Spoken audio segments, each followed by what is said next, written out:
Good evening, cricket fans, and welcome to SOC TV and the Spot on Hose and Fittings Clubhouse on this amazing, I think it's Friday afternoon here in Adelaide. To all of our loyal viewers tuning in for edition number 115, thank you for your support. It's great to have you back again.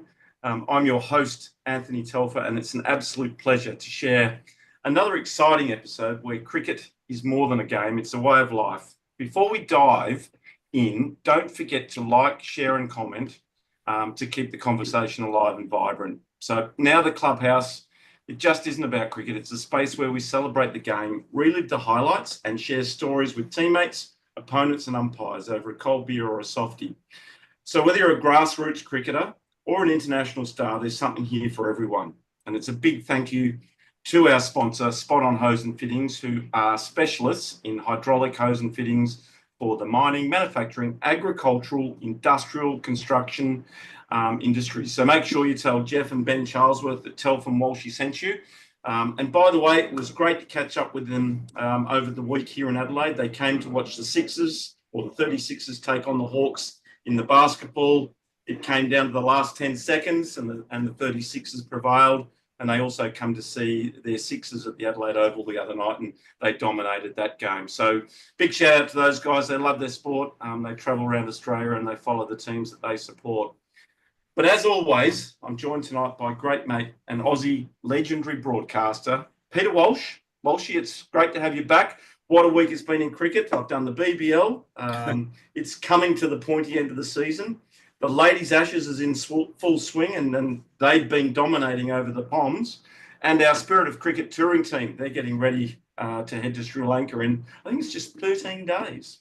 Well, Telf, it's a thrill to be here and to welcome our guest very shortly too. But the thing that I've been impressed about recently is crowd behaviour has been so good at cricket matches. We saw a tantrum from one of the tennis players during the week, which was a bit poor. But it's definitely a feeling of we're here to have some fun. We can put a watermelon on top of our head if we want to. We can run around with Kentucky Fried Chicken buckets on our head. But we can play the game as if we are one of those competitors. And I'm just thrilled now. I'm a bit of a Big Bash fan, and the women have done well in the cricket. How good would it be for them to feel about MCG Test match very shortly? And that's what I'm really enthused about with tonight, because we get a different perspective as to how the life of a man who, does the right thing and coaches, and that'll be fun right throughout the evening. So, as usual, good to be on board. Yeah, great work, Walshy. And yes, the Ashes for the ladies at the MCG, I think it's even under lights, Walshy. So it's going to be a spectacular, I think it's 4 days for them at the G, and then obviously a bucket list that they'll all be able to tick off. But look, let's get tonight started. I just want to do one quick shout out for the IF Project. It's an app for men's mental health. If you're doing it tough, go to the App Store, download the app, and it can make a difference. And also share it with all your mates if they're doing it tough. But tonight, we're catching up with Collussi, and he is a world-renowned batting performance specialist, all the way from Cape Town in South Africa. So grab a drink, settle in, and let's dive into another episode of the Clubhouse. Gio, welcome back to the Clubhouse. It's great to have you here again. Thank you, Telf. Walshy, good to see you. And you guys have certainly been busy. 115 coming up. Talking a lot of cricket and a lot of things with a lot of people. It's great. Yeah, it is. And look, we love to try and give such a diverse representation of cricket, whether it be veterans cricket, ladies cricket, men's health, ladies health, and international cricket all around the world. So, yeah, we've had some amazing guests. And, you're number 115, but you have been here before, so it's great to have you back. Look, tonight is all about you, Gio. It's about discovering your simple technique of batting. But before we dive into that, maybe just give some of the listeners that may not have caught you last time a little bit of a bio background on your cricket journey, obviously where it started, where you went and the levels that you played at. And then, maybe we'll start to talk about how you decided to get into coaching. Yeah, I think it all starts with that. So finished school, took a gap year, didn't know what I wanted to do. Cricket coach at Western Province Cricket Club, the first team coach was like, hey, why don't you go and do your coaching level? So I had a student job at the time. I used to sell denims, used to work in the Levi's store at the V&A waterfront. And at the time, I mean, I was on a great wage back then, because it's a long time ago. But I was getting 50% more than all my mates. And then next thing, I was getting 4 times that to go and coach cricket. And then sort of the love for it. I've always liked problem solving. And yeah, just, you do your coaching levels, but what I've actually realized is, having done level 1, level 2, and level 3, they don't really teach you much about how to coach. No. So, a lot of it is trial and error, self-taught. I'm always looking to try and maximize things, help people learn faster. Got invited to my first performance coaching workshop by one of my coaches who was studying sports psychology. And then that really sort of opened up, or the light bulb went off, that I was doing a lot of things well that I'd figured out for myself, but I was missing one important thing. And that was, I wasn't asking questions. And coaching is actually the skill of asking questions to cause self-reflection, so that whatever it is that you're teaching, or, well, you're not actually teaching because you're coaching through questions, you're not telling, and then formulating ways to ask the right questions to help players understand something for themselves. And then once they get it, and because they've formulated the answer, it's theirs for life and they never forget it. So that was the sort of like the missing link in, I think it was about 2009. And then really started trying to expose myself to as many people. Paddy Upton played a big role in that. Whenever he gave workshops or talks, I'd always go and, tap into that. And then started to sort of evolve my process on, how I coach, and identifying where I saw holes in the current coaching model that, if we're honest, is broken. Because if you look at how few players score hundreds, there's definitely something wrong. And yeah, and then it was just from there, giving guys processes, how do we handle thoughts and emotions? So focusing on the mental side of the game first. Second step, fundamentals. Fundamentals inform technique. Then the third and final piece is your technique. But the coaching model as it currently stands, technique is first and technique is everything. So I've sort of flipped that on its head. We do the mind first, fundamentals second. Once your fundamentals are rock solid, technique becomes easy. Yeah, wonderful. And so you're now a world-renowned batting coach, but your cricket, let's go back to your cricket career. Yeah. You were an all-rounder or a bowler, is that right? So no, I was always all-rounder. Yeah. I got into seniors. Tell us a little bit about the cricket that you had played and where you have played and what levels you reached. So I didn't play professionally. I played highest amateur level. I captained the first team at Western Province Cricket Club for Telf. It's so long ago now. I can't tell you how many years it was, but it was a good number of years. And that's a famous cricket club in Cape Town too, Western Province. Yeah. So basically, we used to own Newlands Cricket Ground. Pretty much similar situation to Lords and the MCC, but we sold the ground to Western Province. We still have our member stand there. I think also Perth has also you've got the member stand there. And yeah, we won our first Premier League title for over 30 years whilst I was captain. So I think while I was playing, we went to club champs 3 times, turned the club around, brought a lot of young players in, a lot of guys who were coaching for me. I used that as an avenue to attract young players to the club, because we always had a policy that we wouldn't pay players. We wanted guys to be there, that we would offer them fantastic facilities, a great cricket environment where they can develop their skills and become a better player, but we would never pay any players. And then sort of a perk of playing at the club was, well, if you want to do some coaching and you sort of like met my standards to work for me, there was an opportunity to earn some cash coaching club juniors, and then also coaching private clients who were coming through my academy, which I ran separately from the club. Yeah, ran the academy I was there for 19 years, but yeah, I've been coaching for 26 years now. Yeah, wonderful. And you mentioned Paddy Upton. Was he the biggest influence on your coaching career, or were there others that you embraced and took some learnings from to sort of model where you are now? Yeah, so Paddy, I remember on a workshop that And I went to visit. sorry, I don't know Yeah. who Paddy Upton is, and I'm sure there's a lot of other people listening that don't know who he is. Okay. Excuse my So, ignorance. Cricket World Cup winning coach, performance coach, worked with Gary Kirsten when India won the Cricket World Cup. He was with the South African team when they went to #1 in all 3 formats. He was the head coach of the Sydney Thunder when they won the Big Bash for the first time.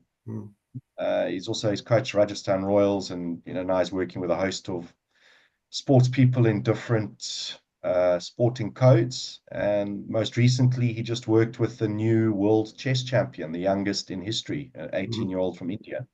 So very diverse. He's moving into different sports and things like that. But he sort of opened my mind to the impact of thoughts and emotions on decision making. My first team coach who got me into coaching, Les Vensler, who was a fantastic technical coach. So I think that's where my biggest shortcoming was as a player, having a perfect technique. And everybody always saying, I can't believe, I even had mates saying, I can't believe I'm a professional cricketer and you're not, your technique's so much better than mine. Being a thinker, I couldn't shut my mind off. So I was always overthinking. Couldn't be present because I was always overthinking. What just happened? What might happen? And then when it did go well, it all went unbelievably well. And then I go, why is it going so well? And next thing you're out. Yeah, right. So, I think my biggest curse as a player has become my biggest gift as a coach, in that I wasn't quite able to figure it out for myself 100%. I stopped playing before I did. But having figured it out, I'm now able to help lots of other players, and I've helped, players all over the world, different levels, from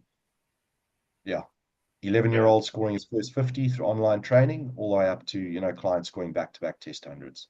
Yeah, wonderful. And one last question before I throw to Walshy, because he's sitting there desperately wanting to ask you about Coco potentially. But what motivated you to develop the 3-step simple batting process? And you touched on it earlier. The actual process. So something must have, as you said, that light bulb moment to come up with something so simple. Yeah. So, Telf, that's a great question. I was actually working with a business coach. And at the time, I'd had like a lot of players starting reaching out to me, professionals, because I'd had a couple of guys, I had 3 players score back-to-back hundreds in the same week. One was under 13, another one was under 17, and the other one was Neil Brandt, who's now captains Titans, and he captained South Africa on debut in a test match.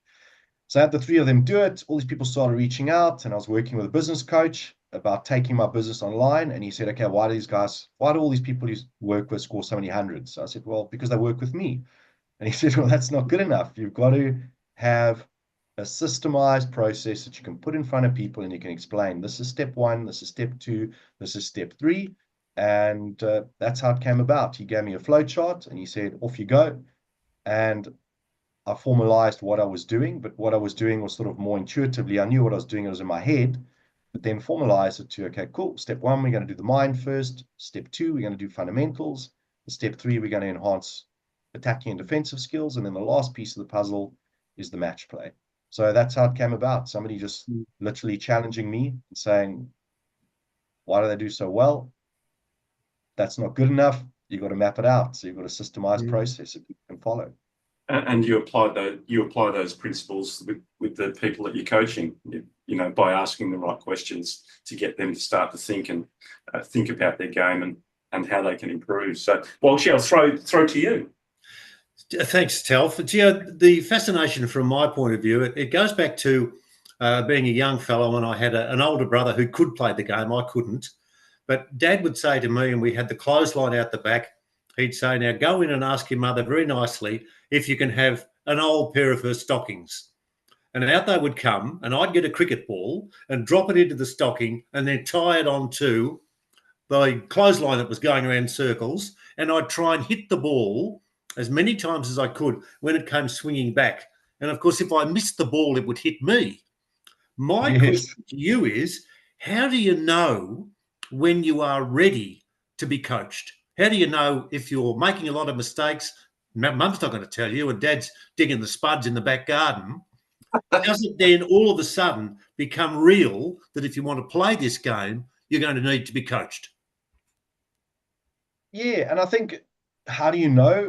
You know when you realize that you need help. So it doesn't matter what level or stage you're at. And it's great. By all means, go out. There's a ton of stuff available on social media, Instagram, YouTube, TikTok, all sorts of things. But it's one thing viewing stuff, it's another thing implementing it correctly. So some people can just go and look at stuff, pick things up quickly, figure it out, and off they go, and it works beautifully for them. But I think you're ready for coaching if you feel like you're stuck and you've tried a whole bunch of stuff and it hasn't quite worked. Then you need to start looking for answers. And that's why I ended up hiring a business coach, and I still work with coaches regularly. Whenever I've got something that, rather than try and figure it out myself, I try to figure out the fastest way possible. And the best way to do that is to find someone who is an expert in what I'm struggling with. It's got a track record of successfully helping people do what they do. And then find somebody that you gel with, whose message really resonates with you, and get the help that you need. It's going to save you time. And certainly as we're all getting older, time's something that's we start to realize what a premium it comes at and how valuable it is. True. We see that the Australians have got a couple of youngsters in their team, in their test team, and they're playing with confidence and conviction and do all that sort of stuff. And they're not arrogant, but they're playing the game that they want to play. When you were first being coached, did you have to put the shackles on any aspects of your game that you thought you had control of, but your first coach said, no, you're not going that way. You're going the way I'm telling you? Yes, I think that's also one of the bigger sort of like issues with how things are coached. There's been a definite shift to being more positive with T20 coming around, guys becoming being encouraged to be more aggressive. But I think the way that I was coached, and Telf, I'm pretty sure it was the same for you, you got to learn how to defend first. Okay, so I think it's gone a little bit out of balance now. And if we look at the standard of test match batting, it's probably I reckon it's the worst it's ever been. If you look at the batting averages of players playing versus guys in the early 2000s, even up to the 2010s, where, every team had probably more than one player who was averaging over 50. But coming back to what you're saying, so yeah, defense first, but nobody teaches you how to swing the bat correctly. And it's like, nah, keep it low, just keep it out, and you're just sort of like prodding at the ball, and nobody teaches how to swing the bat the right way, because there is a way to swing the bat correctly. Every player who's ever averaged over 50 did it, but still it's something that isn't coached. But if you swing the bat correctly, you can score freely around the wicket. So that would be one thing that I wish that I was taught as a youngster, to hit the ball first, like you were hitting it on that clothesline. Develop the full swing, hit the ball, and then it's easy to dial it back. Well, you still get a full swing, and then you're just either swinging all the way through, you're stopping to defend, or you're leaving. Versus we were taught defend first, and more often than not, the coach would just encourage you to keep your bat flat, and you just put the bat down like this. And then when it came time to attack, you couldn't hit the ball. And then you'd wonder why scoreboard pressure would build, or you can't score in certain areas, but you could stay out there and block the shit out of it all day. But the purpose of winning is to score runs. Okay. To Telf in a sec, just one more from me. You're into a classroom. Let's say there's 20 kids there and they all want to play cricket. They all want to play it better. But the mindset of a few of them could be, oh, I'm very nervous. I don't want to make a fool of myself. I'm not really that good. And Mum wanted me and Dad wanted me to come and get classes to bat better. Do you have those sorts of, I'll put in inverted commas, pupils who have that reluctance, that they're not all that keen and eager, but the expectations from parents who want them to play well and bat well is that they will do better? Yeah, and that's a great question, Walshy. And it's not only relevant to kids. Okay, the most common thing of players at all level is fear.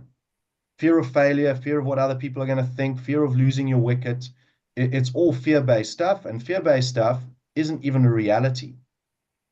And I think just a quick piece of, I want to try and give your listeners like as much value as I can. So that's one of the biggest problems that players have, because we're always measuring our performance by our scores. But you've got to accept that you've got no control over how many runs you'll score.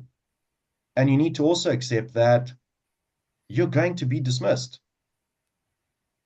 As a top order batsman, more than 90% of the time you're going to be dismissed. And that other 10%, if you know, I've looked at the stats of all the guys who've averaged over 15 Test cricket and the ODI careers, they're dismissed 90% of the time. And that's the very best in the world. So your average clubby, you're probably getting dismissed if you're a top order batsman.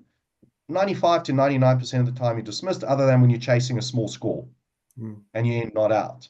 So accept that you're going to be dismissed. We're all going to die one day, but we're not walking around worrying, oh my gosh, is today going to be my day? You're living your life. So when you go out and bat, live your life, play your shots, look to score, have a positive intent, and you're going to enjoy it much more. And if you do get a low score, it's part of the game. Yeah. As long as you can, as long as you can view the biggest shift that you could probably make, that'll have a big impact just very, very quickly, is accepting that you're going to fail. Okay. But you can never fail if you're learning. So each innings is an opportunity to learn and grow. And that way you're never failing, because you're always learning, and you know you're going into your next match a better player without even setting foot in the nets.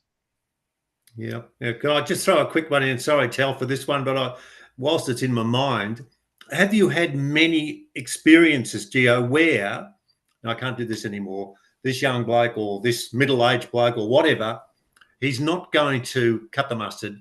I'd like to see him continue on and make runs and feel a lot better about himself. But no, it wouldn't matter what I'd say to him or how I'd try and get the message across. It's not for him. There has to be a willingness from the person who you're working with to learn and grow. And as long as that's there, I've always taken the view that it's my responsibility to figure out a way to get the message across, because everybody experiences things differently and everybody's an individual. So that is where the real skill of coaching comes. So I've got a framework that I work within, but how it's delivered and communicated is adjusted according to each person that I'm working with. So I take that on myself. But if somebody's not showing up and they're not doing the work, I have fired clients. Say, look, it's a waste of your time, it's a waste of my time. You're not showing up. Okay. But before you get there, you actually have to have that conversation. Yes. Yes. So, you know, if there isn't a willingness from the person who you're coaching, well, then you're wasting your time. But as long as there's a willingness, then it's up to, you know, I take on that responsibility. And if I can't quite piece it out, and I think this is where, you know, you've got to be open to, well, if you can't figure it out, if you bring somebody in who does help them figure it out, I think, again, coming back to fear, I think a lot of coaches think, well, if I bring somebody else in and he helps fix it, then I've been showing up and I might lose a client.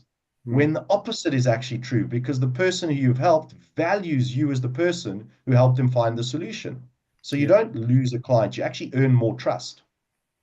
Yeah, Telf. Very good. So Gio, over the 26 years of your coaching, which is a long time, mate, what's the most common mistake that you see batsmen making across all skills?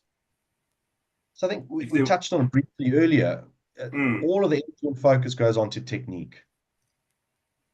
But, you know, you could have the best technique in the world, like I was always told, but if you can't remain present and you haven't got a process to consistently score runs, and you don't know how to manage your thoughts and emotions so you can be present, you're never going to score runs consistently.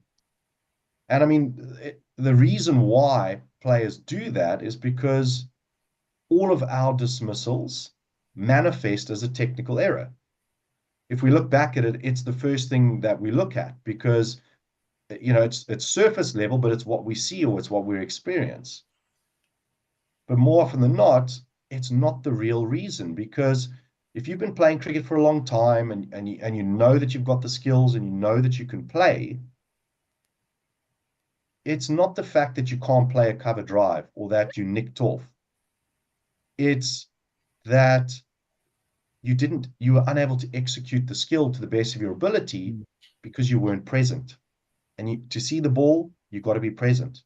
And when you're present, you see it clearly, you make good quality decisions, you move with purpose. And if you can do that consistently, well, then, the runs take care of themselves. So that's that's the biggest mistake. Everybody puts all their energy into their technique and neglects the mental side of the game. And the mental side of the game is where you can make the fastest improvements without setting foot in the nets. Yeah. If you just make the right adjustments, and you get some processes to manage the thoughts and emotions that are tripping you up, the majority of the time you're in the middle, performance goes like that. Yep, very good. And your coaching that you're doing, and I'm not sure if you're doing any one-on-one coaching in the next local club or in an indoor centre. Most of your coaching is done online now these days. Yes, so I'll work with professionals in person, and otherwise everything else is online. Yeah. Could you maybe briefly explain the process, obviously without giving too much away, but how that works for the person that might be sitting here thinking, you know what, I might reach out to Geo and see what's involved. Yes, I think one of the biggest apprehensions is because, online you're thinking, well, I'm used to being in the nets with a coach who's telling me what to do. And a 12-year-old helped me have this realization because he was actually in our first group, our first cohort, when I launched this for the first time. And we did like a 12-week cohort, and everybody just followed it. We had weekly calls, and we went through all the different steps in my process over the course of 12 weeks. Now it's more customized. Everything's in a member portal, and we follow a different path based on your specific needs. But I was interviewing him. He'd scored his first 200s, and he scored 639 runs in 8 weeks. Yeah. And I said to him, what did you think when your dad put you on a call with me and said, look, this bloke's going to coach you cricket online? And he said, I couldn't understand how it was going to work. But in hindsight, he said it was better than the coaching that he used to have in person because it caused more self-reflection and self-awareness. In that, he said, as far as the playing skills side went, he was recording himself doing a drill for me, uploading it into the portal. But he said most of the time, once he uploaded it and he could see what he was doing, he could already identify how what he was doing was different to video he watched and what he was supposed to be doing. He'd get the feedback with some questions to cause the reflection, and then to figure out the solution for himself, how to fix things. Then he'd go back to the nets with his dad and do it. And he said he found his skills improved faster. But the biggest aspect for him that was tripping him up was he felt he had a great technique, but paralyzed by fear of failure. Different player in the nets to in matches. And again, that's all fear-based. Worrying about all this time that he's training and then getting out in the middle and not wanting to screw up and waste the opportunity, not wanting to let the team down, not wanting to let his dad down who's throwing balls to him in the backyard, all those types of things. So helping him overcome the fear, sort of touching on what we spoke about briefly earlier about you're going to get out is one of the things, giving him some tools that he could use when he was feeling fearful and nervous, just to ground himself and bring him back to the present. And, those are the types of things that can happen when you put the right mental processes in place. So for him, certainly... sorry, keep going. Yeah, so for him, certainly, he felt that it was better. And then that got me thinking, and I went and checked stats of professionals that I'd worked with in person at the time and online. And in person was 37% above career batting averages, because they were going back. We would do the mental stuff in principle in the nets. They weren't playing matches here. And then they were on their own when they got back to the UK. Versus guys online were doing both in season. Average improvement there was just over 49% online at the time. And one last question before Walshy goes again.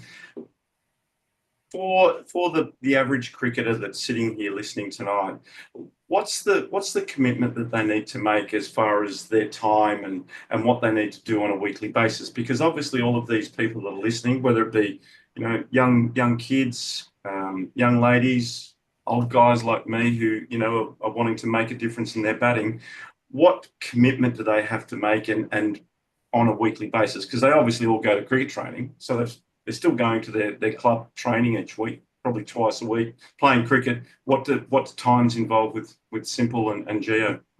Yeah, so again, it's about doing the right things. So I think one of the biggest frustrations players have is they're spending all this time, but they're not improving. But when you start to do the right things, you can get away with 25 to 30 minutes of drill work if you're using one of those little feed buddies. And once a week, twice a week is golden. You know, guys who submit twice a week, but literally your time commitment would probably be, if you just looked at time in the nets, and it doesn't have to be in the nets. You can do it at home, you know, in the backyard, in the porch. You used your shed, Telf. You know, other guys are doing it up alleys on the side of the house in Queensland. Wherever you can find a space, if you're training your fundamentals correctly, and we give you one specific drill that becomes your building block, but if you do that alone consistently, half an hour a week to an hour a week, and you're golden. Yeah, and I can guarantee that most club cricketers are probably going to training for 4 or 5 hours a week. You know, by the time they drive there, get there, train, go home, it's probably 2 or 3 hours on a Tuesday or a Thursday, and then obviously playing cricket all day on the weekend. So it's not a lot of time and it's not a lot of commitment. And I must admit, Gio, when you talked about defence, I never hit a cricket ball like I did after I'd finished with the simple batting principles that you introduced to me. So I can vouch for that, and I know there's plenty of others out there that can vouch for the simple batting process. Walshy? Gio, there are times when you sit back at the night time and you reflect on your week's work, not just your day's work, but what you've been doing, who you've been dealing with, etc. And a name or names come to mind where you think, wow, I nailed that one. He was good. It took a week and a half and then maybe 2 weeks, but he listened and he was prepared to go out and put all of the bits and pieces together and make you wear a smile. There might be a lot. Is there anyone in particular that you can think about and you can say, yeah, that's going to give me as much satisfaction as anyone else now that I'm training? And as Telf was mentioning in the intro, 26 years, I'm sure you would have come across quite a few. Yeah, Walshy, there's a couple, and I think one of the most important things is everybody's got to realize that everybody's on a different timeline. Okay, so you know, we've had now in July last year in the UK, we had a guy who signed up just purely for our batting prowess training, mindset stuff, with 6 weeks of support. Watched the videos, 48 hours later, maiden 100. Telf, your daughter, 4 weeks in, maiden 100. Everybody's on a different timeline. We had a guy who was 41 years old. I think he was playing 3rd division in the UK. And, you know, from week 8, he scored his first 200s. 41 years old, never scored 100 before, high score 53 in the UK. And he went back to back. So he had 100 in a losing cause, and then the next week in a run chase, carried his bat and followed up with a 100 not out to win the game. So, you know, everybody's different. For me, it's just a case of, did they get what they wanted to get out of the training? And I think the most common thing that motivates guys to want to improve is they just want to contribute to the team, and they feel like they're not. They just want to contribute runs that are going to help the team win. And then on the other side of the spectrum, you've got guys who are more motivated by personal performance, and they want that goal. Hey, I want that 100. I've never scored 100, or I want my first 50. So, you know, we've had countless guys get, you know, maiden 100s from 12-year-olds all the way up to, you know, guys in their 40s. And it's just, for me, the satisfaction comes from seeing the enjoyment of the player, you know, whether it's a personal best score, whether it's just achieving something that they set their mind to. As long as they're getting what they wanted out of it and they're improving, I'm happy. Yeah.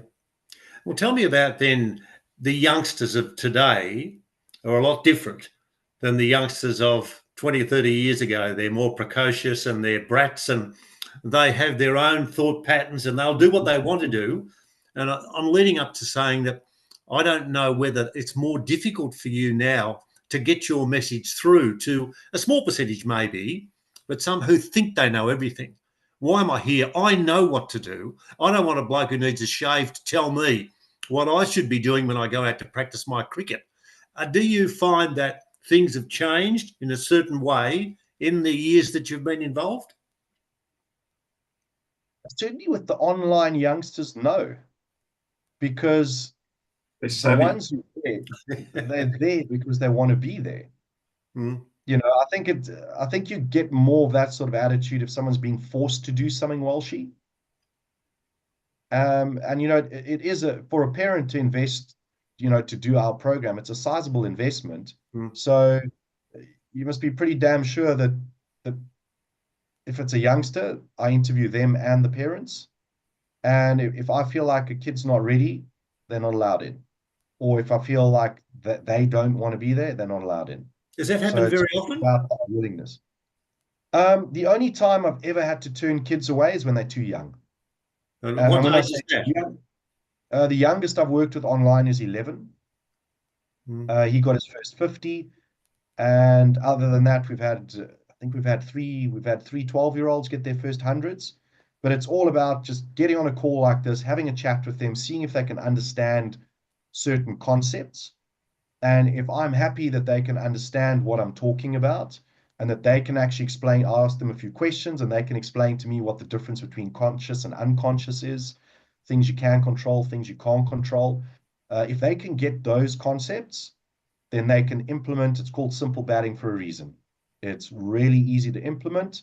They're simple concepts, but concepts that players lose sight of and concepts that players don't have processes to manage. So, Yeah. you know, if an 11-year-old can get it, and we've had guys at 58 and 59 get it, anybody can get it.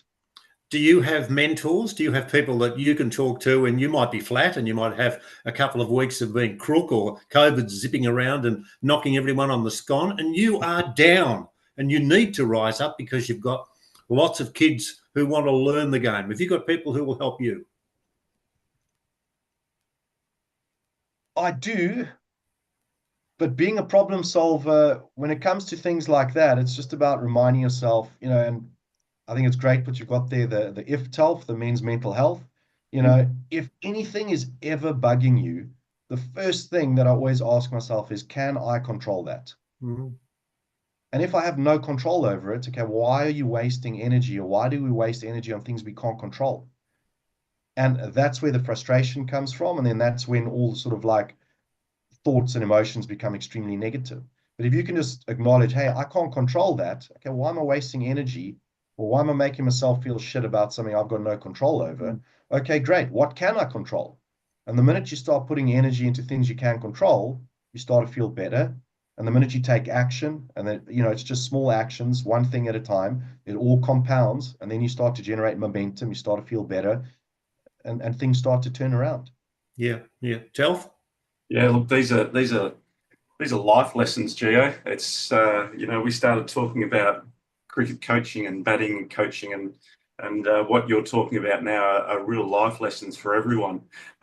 It's been an amazing journey with you. What has it been? Was it COVID? During COVID, I think we Yeah, I reached think out. you were just, yeah, you were just, I think we were just coming out of COVID. Yeah, and it was. I've been following you, and obviously I saw I think I may have seen the video of you and Coco because that was through COVID as well, and I thought, well, if he can teach, was she Argentinian, South American, Brazilian. Brazilian? Anyway, she made an impact on me. If you could teach someone to play cricket that had no idea about the game, you could teach anyone how to bat, and that caught my attention, and no doubt it's caught people's attention all around the world. Um, what what challenges are players experiencing from the mental side of it? And you talk about technique, but the mental side is obviously, I think, one of the critical parts of your program. Yeah, I think, and it all starts with just coming back to what we touched on earlier. So everybody's always focusing on the technique. The reason they're Mm, focusing on the technique is because that's how the dismissals manifest. Okay, where do most players draw their confidence from? Their scores. Right? Coming back to what I just touched on, you know, mm, can you control that? Mm.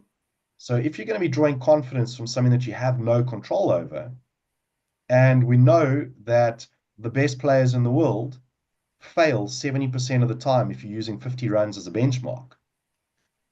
And that's the very best players in the world. So you as an amateur are probably failing 80, 85, 90% of the time. So if you're going to be drawing your confidence from your scores, you're going to be down in the dumps a hell of a lot of the time.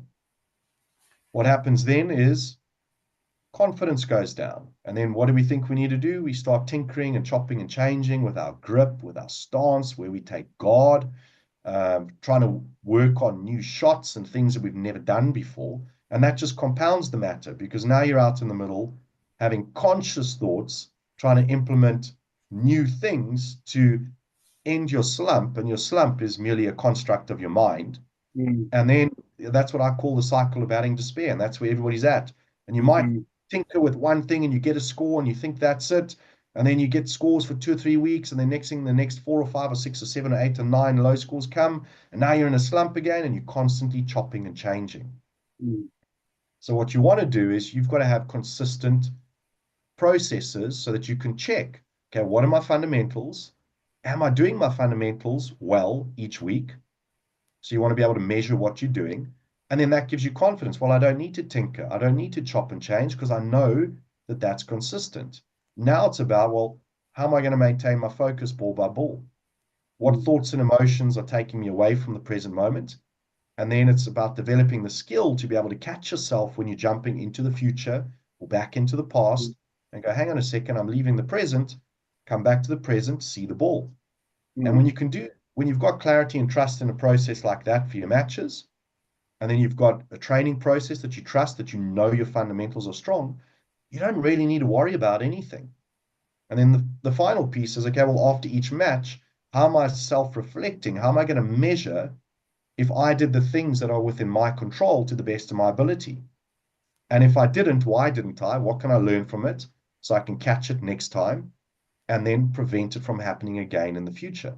So it's those 3 things that you want to have in place. You want to have consistency in how you think, consistency in how you train, and consistency in how you play matches. And that consistency must come from things that you can control, things that you can check for yourself. And if you do those 3 things, and that's what we help players do, performance goes like that. So does your enjoyment. A quick question, sorry. And so does your enjoyment, which is why we all play. We want to enjoy ourselves. 100%. Like if you're making runs, it's a happy game. It's an easy game. If you're not making runs, it's the worst game in the world, as we know, Gio. But here's a question without notice, and it's about Jake Fraser-McGurk. Now, he's had an unbelievable rise, being picked up in the IPL, scoring runs over there in the IPL. He's come back into the BBL and he can't make a run. Now, he's a class cricketer, there's no doubt, because he's proven that he can make runs at the highest level. But for some reason right now, he's not making runs. For someone like that, and I'm not saying Jake Fraser-McGurk, but someone that's played the game and is experiencing that, where do they go from here to rectify that form slump? Is it back to the basics? Is it getting their mindset right? It's making sure that their technique's fundamentally correct. Yeah, so it would be those 2 things. So first off, whenever guys are in form slumps, they always forget, and you'll always see this. I remember years ago when Mark Taylor hadn't scored for I don't know how long. Who else? Steve Waugh, all these guys. And when they all come out of it, I think even Gilchrist went through a patch, said, it was so simple. I wasn't watching the ball. Because the mind is full of distractions. So it's often about identifying what are the distractions, but it all comes back to seeing the ball. And if that's the number 1 principle of batting, that's your last focus. It's your primary focus. When you get to the crease, you got to see the ball. What's going to stop us from seeing the ball? Well, I had this meteoric rise in his case, potentially. I had this meteoric rise. Everything was so easy. I was just bashing it all over the place. Went to the IPL, bashed all over the place there. Now they can become an expectation. Well, I need to maintain that. And what if I don't? And then if you're measuring again by your scores and you have a couple of, in inverted commas, failures, which are just dismissals and they're going to happen, you're going to get low scores. But if you start fixating on that and start looking at the gap between where you rose to and where you think you currently are now, you're going to lose confidence. Mm. And then now you're worrying about maintaining performance. Performance is something outside of your control. You're worried about potentially getting dropped. You're worried about, am I going to get that next big money deal? There's so many different things that can come in, but they're all just distractions that are preventing you from being calm and relaxed and present so you can see and react to the ball. I saw an interview with him the other night, and he was talking about, I believe in my game, I believe in my fundamentals. And then I watched him, but you could still feel that he was concerned about where he currently is in the game. But then I watched him bat, and you could see that he was saying, watch the ball, as the bowler was coming in, watch the ball, watch the ball. Is that the solution to the problem?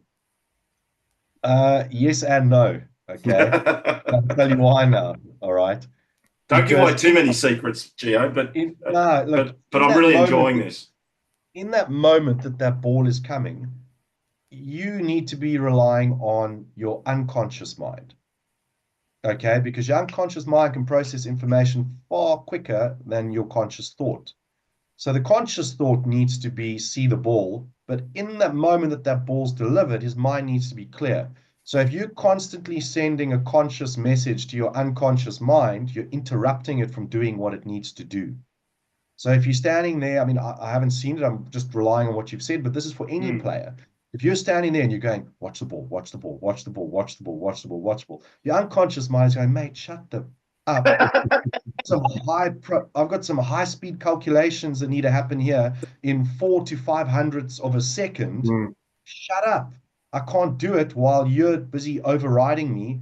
I know I need to see it. Just let me see it. So that's why it's a yes and a no. It should be your last thought, but when you're in there, you want a clear mind. So you can have a reminder as the bowler bounds, you can go watch ball, see ball. And then you've got to trust that your unconscious mind received the message and you've got to let it do its thing. But if you're going to stand there going, watch, watch, watch, watch, watch, watch, watch, it can't do its thing. Yeah. Very good. Look, I'm not going to ask any more questions right now. I'm going to throw to Walshy for maybe a couple more questions. Then we might wrap it up. And no doubt you've got some more work that you need to do and some online coaching awaits you, Gio. But Walshy, I'll throw it to you for I've got to give some flights. a couple of questions before we wrap up. Thanks, Telf. Gio, really enjoying this, and I'm not sure whether it's not meant to be a tough question, but what's happened is at the MCG or where the young boy slamming Sam went out and did all these weird things with his bat when he opened for Australia, and he played ramp shots. He was falling over backwards. The ball was flying off an edge and it was going down behind the keeper for six. Everything that he did was exciting. Everything that he purported to be, only a young, precocious brat who was in the middle with 100,000 people, and yet he was a star. And I'd have to say that's going to be seen more often now from the younger brigade who've seen that he can do it. And I'm stuffed if I know how they do it, but the shots that he provided generated a massive amount of excitement. If he came up to you or someone came up and said, Gio, teach me how to do a ramp shot, will you? What would you say to him? I'll say to him that as far as Test cricket goes, it's not sustainable. And he will get found out. Batting is about limiting risk and stacking the odds in your favor. That's high risk batting in an environment where there's a lot of time in the game. It's not sustainable. So as much excitement that it's generated, and okay, he got 60 odd, I don't believe he'll be around very long. Is that right? Which is a shame, isn't it? It's a shame if he continues. If he continues along that path, he's not going to be around a long time. Yeah. So if you look at, I think a great example for him to look at, although he's taking way more risk, was when David Warner came from white ball cricket into Test cricket. Yes. Yeah. And everybody was like, "How's he going to do it? He'll never." He adapted his game, and he limited risk whilst still being aggressive. You can be aggressive. At the end of the day, batting should be really simple. what is a good ball for you? What is a bad ball for you? What are you attacking? What are you defending? What are you leaving? And you need to be clear on those three things. Okay. And I say for you because everybody's got different skills. So you need to figure that out for yourself. And then there's three things that are going to change what is a good ball and what is a bad ball. The format of the game, the conditions, and the situation of the game. So a good ball at the front end of an innings, a back of a length ball hitting the top of off at the beginning of an innings is a good ball. At the end of the innings, it's going out the park. So understanding those three things and getting clear on it will also have a massive impact on your performance. So what's a good ball? What's a bad ball? What am I attacking? What am I defending? What am I leaving? And then those three things that are going to impact it are going to be the format, the conditions, and the situation of the game. And if you can factor those things in, you're starting to formulate plans, which is a plan. Any plan is better than no plan. Yeah, fair enough. Last one from me. If we had fast forwarded our lives and we were sitting in the same spots in 5 years' time, and I said, remember when we were having that chat and you were talking about ramping? And I'd say yes. Yep. In 5 years' time, will you be tutoring women, cricket women, because Australia's got the best team in the world at the moment? Is there interest there for the resurgence of women's cricket right around the world, including the country you live in?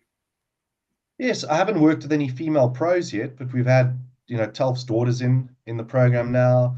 I think if I had to work this out, we had a South African.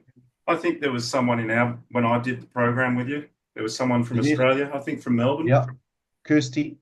Yep, that's her. Yeah. Hi, Kirsty. So yeah, she was in.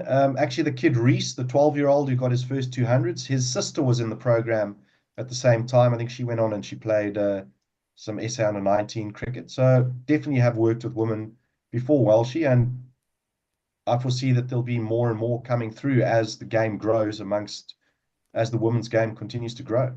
Yeah. Well done. Telf? Well done. Walshy, I'll come back to you in a minute because we're going to allow you to do that promo for Spot On Hose and Fittings. But Gio, this is your opportunity to capture the attention of the people that are watching tonight. Tell them how they can get involved in the simple batting process that you offer, and where they can find you and reach out to you to maybe have a call with you just to find out what's involved. Yeah, thanks, Telf. So I think you tagged, on this interview, we've got a Facebook group that guys can join, where we'll sort of educate you in a little bit more detail about the 3 steps in the process, how it all works online. So you can join that. It's our Facebook page is Simple Batting. Website is simplebatting.com. And then also you can reach out to me on social media. On Facebook, Gio Collussi, Instagram, The Batting Specialist on Instagram. And otherwise, I'm also on LinkedIn, Gio Collussi. So on all the platforms, you can just reach out, and people who prefer email, you can pop an email to info@simplebatting.com. Yep, wonderful stuff. Or they can reach out to us at the Spirit of Cricket, and we can, as we have previously, forwarded our mates on to Gio to engage with him. Gio, it's been an absolute pleasure tonight. I'm going to throw to Walshy and I'll come back and we'll wrap up. Walshy, one last word about our wonderful sponsors that support this wonderful Clubhouse show. Always a pleasure to do this, and I'll just thank Gio, from my point of view, for listening to someone who is so focused on the job at hand, and to share those thoughts with us on this very popular program is much appreciated. From manufacturing to delivery, wherever you are in Australia, there is only one name you need to know: Spot On Hose and Fittings. Based in Wollongong now with new offices in Newcastle, Spot On is your go-to team for hydraulic hoses, fittings, adapters, valves, and connectors, with delivery available Australia-wide. How good is that? And here is the best part. They've got on-site testing facilities, so you know you're getting the highest quality every time. For the mining, manufacturing, agricultural, industrial, or even construction industries, Spot On is the team to see. Tell Jeff and Ben Charlesworth Self and I sent you. Get it. Spot on every time. Amen. Well done, mate. I'm sure Chilla's sitting there. I think they're actually at the SCG tonight watching their Sixers take on another game in the BBL, and they're bragging that they're close to the top and at the pointy end of the season. Look, thanks for joining us tonight in the Spot On Hose and Fittings Clubhouse. It's been an absolute pleasure. Tonight's episode with you, Gio, once again enthralling, entertaining, and informative as we dive deep into the mental side of batting. If you've loved what you've seen tonight, please like and share it. Spread the word. Connect with Gio. Reach out to him. He's a wonderful guy, great coach. I'm a testament to it, even though I haven't made 100 because we've always got to retire at 40 in our game. But my daughter, after 4 weeks, she got her maiden century, and she's just 22 years old. So it's a fabulous program. I totally support what Gio's doing. A big thank you to Gio tonight, and maybe one last word from you before we say goodnight. Yeah, guys, thanks for having me on. I really appreciate it. I hope I've added some value to the viewers to help them with their batting. And yeah, I really appreciate you guys having me on. Thoroughly enjoyed it.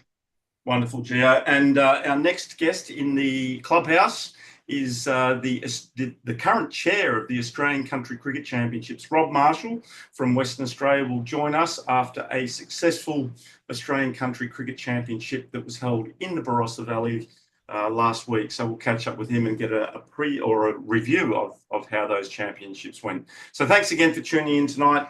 It's great to have everyone join us in the Spot On Hose and Fittings Clubhouse. Gio, we'll catch up with you real soon. And Walshy, you have a fabulous weekend too. Looking forward to it. All the best to everyone. Be safe. Cool. Thanks, guys. Thanks. Good night, everyone.